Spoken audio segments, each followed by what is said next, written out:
नमस्कार साथियों, मित्रों व प्रिय छात्रों, स्वागत है आप सभी का हाड़ा मानक हिंदी चैनल में।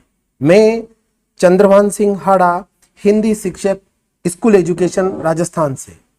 यह वीडियो ऐच्छिक हिंदी कक्षा 12 की पाठ्य पुस्तक अंतरा भाग 2 के प्राचीन काव्यखंड में संकलित महाकवि केशवदास पर केंद्रित है।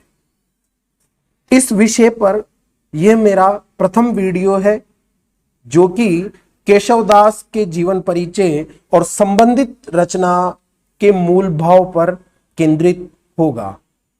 तो आइएगा शुरू करते हैं एनसीईआरटी अंतरा भाग 2 में संकलित केशवदास के महत्वपूर्ण विषय वस्तु पर, जो कि एनसीईआरटी के द्वारा चयनित करके हमारी पाठ्य पुस्तक अंतरा में संकलित की गई है।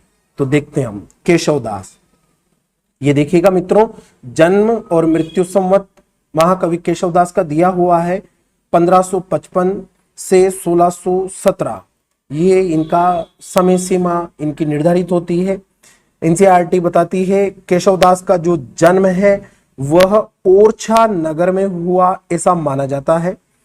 ये अनेक आश्रयदाता राजाओं से संबंधित रहे हैं, जिनमें महत्वपूर्ण है ओरछा महाराज इंद्रजीत सिंह, उनके प्रधान आश्रयदाता हैं, और वीर सिंह देव का आश्रय भी उन्हें प्राप्त था।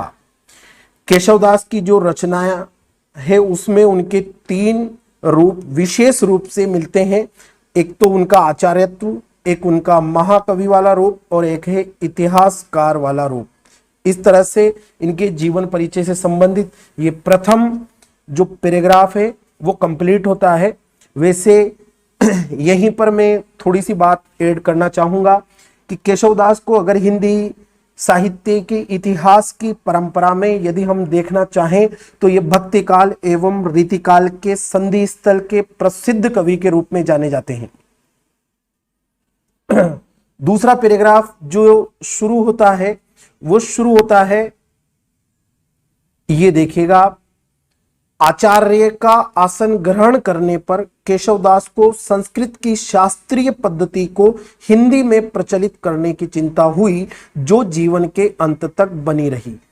यानी कि केशवदास ने ही हिंदी में संस्कृत की परंपरा का व्यवस्था पूर्वक स्थापना की थी। यानी कि केशवदास ने हिंदी में संस्कृत की परंपरा की व्यवस्था पूर्वक स्थापना की थी। बेहद महत्वपूर्ण जानकारी है, यह आप याद रखिएगा। जो संस्कृत की काव्य परंपरा हिंदी में प्रचलित हुई, रीतिकाल में लक्षण ग्रंथों की जो एक लंबी परिपाटी हमें देखने को मिलती है, उसकी शुरुआत केशवदास से मानी गई है।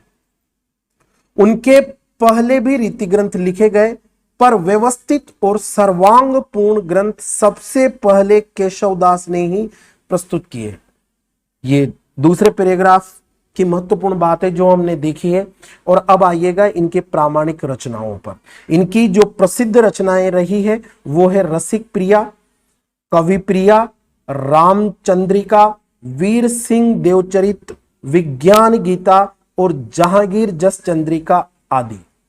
रतन बावनी का रचना काल अज्ञात है, किंतु उसे केशवदास की सर्वप्रथम रचना माना जाता है।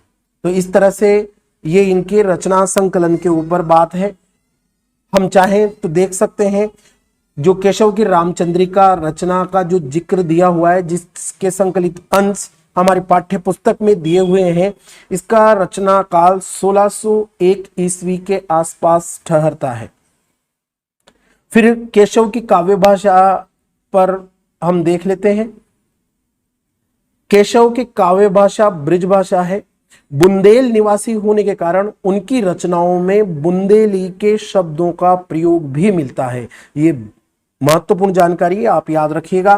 केशव की भाषा में कौन सी बोली के शब्दों की अधिकता दिखाई देती है, तो आप ध्यान देंगे बुंदेली बोली के शब्दों की अधिकता दिखाई देती है।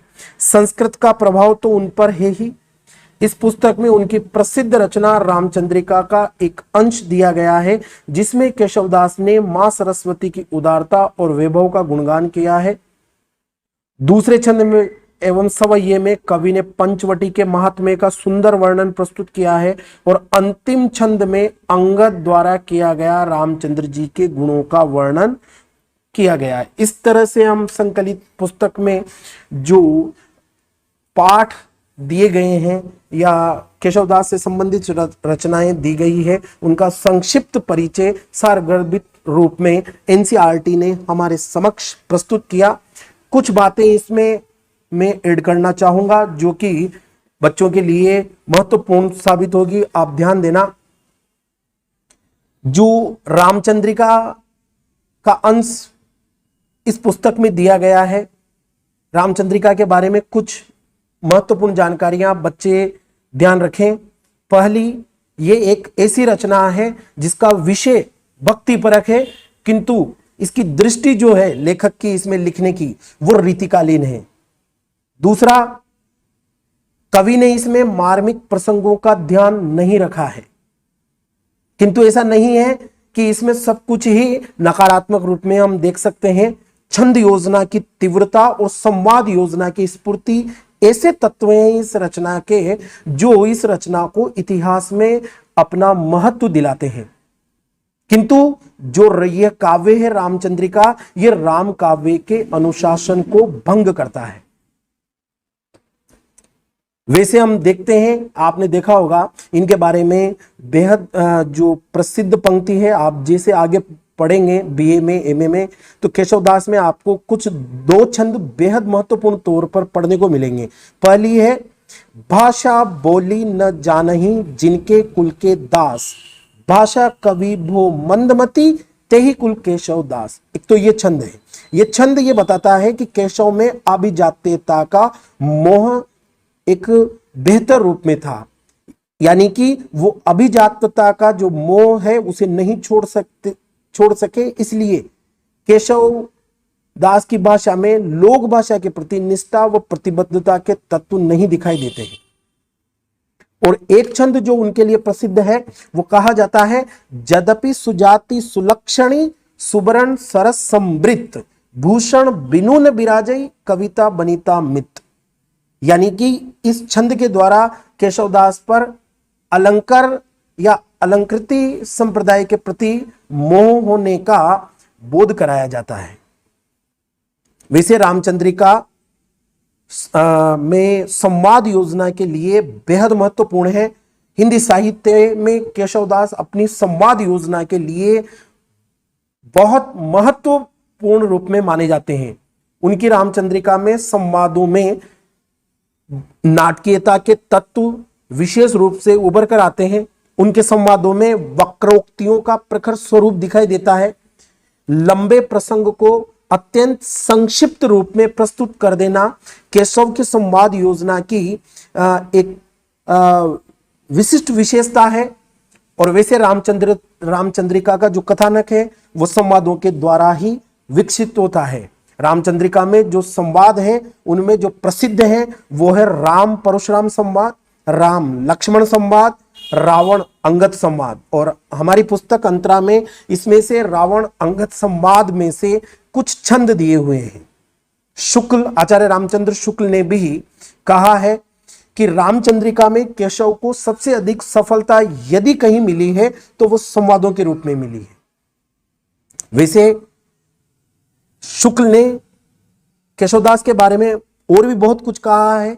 शुक्ल जी कहते हैं कि रामचंद्रिका में केशव को संवादों के रूप में तो सफलता मिली, किंतु केशव में संबंध निर्वाह की क्षमता नहीं थी।